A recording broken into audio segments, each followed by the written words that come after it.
jeta edhe 100 vjet nëse zgjat, është shumë e shkurt momentin kur na ja dorëzojmë shpirtin Allahut dhul xhelal.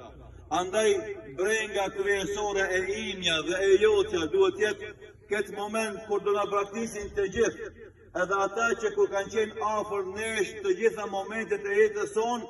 edhe ata e pam, sikurse në këtë rast edhe në gjitha rastet e varrimit të tjerëve, e shtin dhe e mblojnë me ponica, pastaj e mbushin me dhe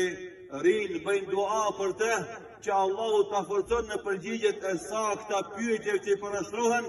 dhe shkojnë të shtëpia e tyre, e ngelet ajo e vetmuar në këtë rast, por e shoqëron atë punë e mirë që ka bërë. E shoqëron besimtarin shahadeti që ka thonë, e shoqëron besimtarin namazi që ka falë, e shoqëron besimtarin agjërimi që ka agjëru,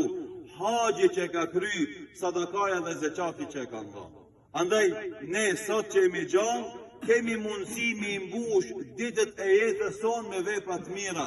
Momentin që vendosemi në varr, secili prej të varrosurve ka me thonë, o Zot, kthem prapë në dynjë, ti bëj edhe do pak punë të mira. Ama Allah i madhëshëm u thot kella,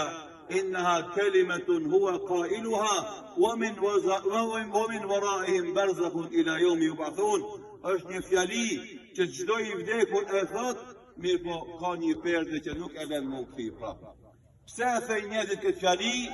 të këqit, mëkatarët, jo besimtarët, për shkak të keqes që i pret atje. E besimtarët pse e thej këtë fjali, për shkak se e shohin sa mirë që ka atje, e sa pak na kemi punu për në qenë atje marrë dhe mirë.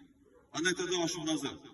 vdekja dhe prania në varrimin e vdekurve tonë, të dashurve tonë, është një këshilla e madhe që gjithë na të pendohemi për të kalumen tonë, e t'japim një besë të re Allahu dhul xhelal për një përmirësim e jetë më të mirë fetare në ditët që vijojnë, sa i